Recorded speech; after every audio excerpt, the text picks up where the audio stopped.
Hey, it's me, Max. So today, I I wanted to get back into traditional. So I broke out some of my watercolors. Don't judge me by my absolutely filthy watercolor palette. It's so nasty. I've had it for years. So what I wanted to do is something that I started doing when I was just practicing. I really got into bonsai trees a couple years back, maybe like actually high school. Now that I think about it, um, so I thought that bonsai trees are just a phenomenal way to practice a lot of different stuff. Someone has already gone through all of the care and the time of planning out their tree and sculpting it in just the way that you want. Well, it's still a living thing, so it will behave in its own way. So I real quickly sketch everything in with pencil, and I use my filthy watercolors to get some stuff going. Uh, the way that I like to jump into this sort of stuff is using like pretty muted, um, kind of dirty colors just to get like a base wash in everything. And you can see here I'm using a pretty big brush, just because I want to fill up the space. I want to engage all the aspects that I want, and this will help me plan out the areas that have more paint in them and areas that don't. Here I'm using a little wad of toilet paper actually to blot up some of that watercolor, just because I want pretty fine control over what areas get more color and which areas get less. Um, so with watercolors, one of the things that I hear people complain about a lot is the lack of control. And yeah, there's definitely a lot to learn in comparison with like acrylic, where it's not going to move around, it's going to behave exactly as you expect every single time. Watercolors can surprise you. But one of the things that I have learned from doing a lot of watercolors over the years is it will behave exactly as you expect, just it behaves differently from other paints. It's still very predictable. And I've got my hair dryer there just to speed up some processes. Um, but mostly watercolor, if something's very wet, the color will spread. If it's less wet, it won't spread as much. If something's dry, it won't spread at all. So you can control this with the amount of water on a page. So right here on the back, I'm just testing a color. So watercolor is very predictable, but it's a very different learning curve. So right here, I'm like putting down color, and then I go in with a brush with just water to spread it around, because I want a hard edge on one side and a soft edge on the other. So right there, you can see it gets like this nice cloudiness. And if things are bleeding together too much, I might go back in with a piece of toilet paper, um, just to have that fine control over how much the paint spreads around.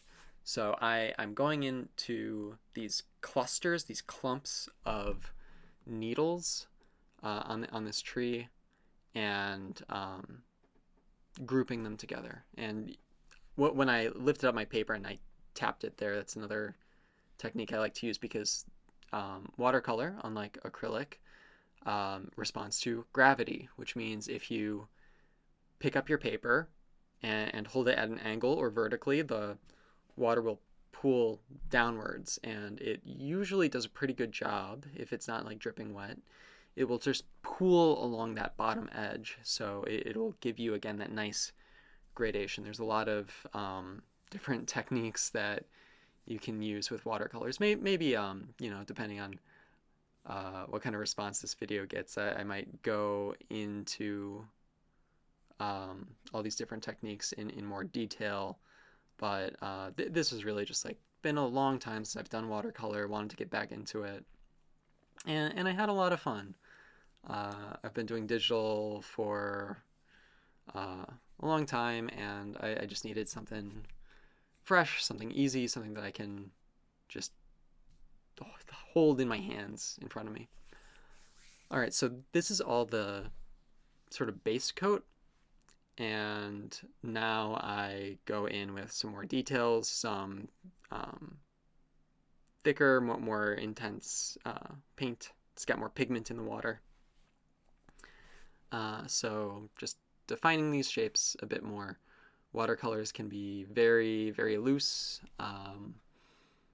I prefer a bit more of a tighter control with these.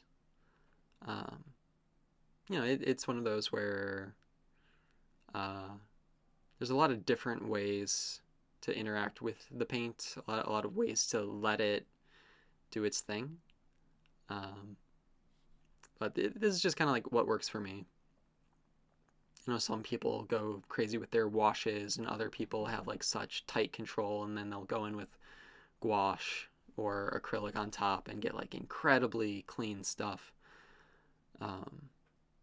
For me, it's like the shapes and the textures and what I love most about watercolors is the edges of shapes where you'll put down a spot of watercolor and it will be much more intense around the edges, because that's sort of like how the pigment pools within a droplet. It sort of pools around the edges. So I've got sort of the abstract shapes pulled in, and I'm going in with some clearer, harder shapes. I find with watercolors, you really have to do the back to front approach. There's no front to back like you could do with acrylic and paint over stuff and have it be opaque. If you put something down, it's going to be there. And the only way to adjust it or change it is to change everything around it, so that, if a spot looks too dark, then you need to darken everything else, otherwise it will stand out. So that's kind of what I'm doing here. I start very, very light and build up the layers, getting darker, getting harder edges.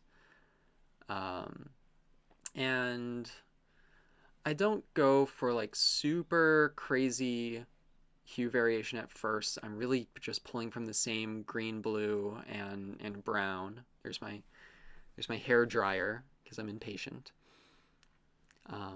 But here comes some yellow. So these watercolors, I just found them in my storage. I had never used them before, and they're so intense, like almost too much. When I was putting them down, I thought, oh no, this is gonna look weird. It's not gonna look right. Just because of how saturated it was. I wanted originally something more delicate. I prefer more delicate, just more delicate colors. So, kind of thinking like, well, if these spots are super amped up, then I gotta sort of punch up everything else, going with some harder edges, get some branches in there, more vibrant colors.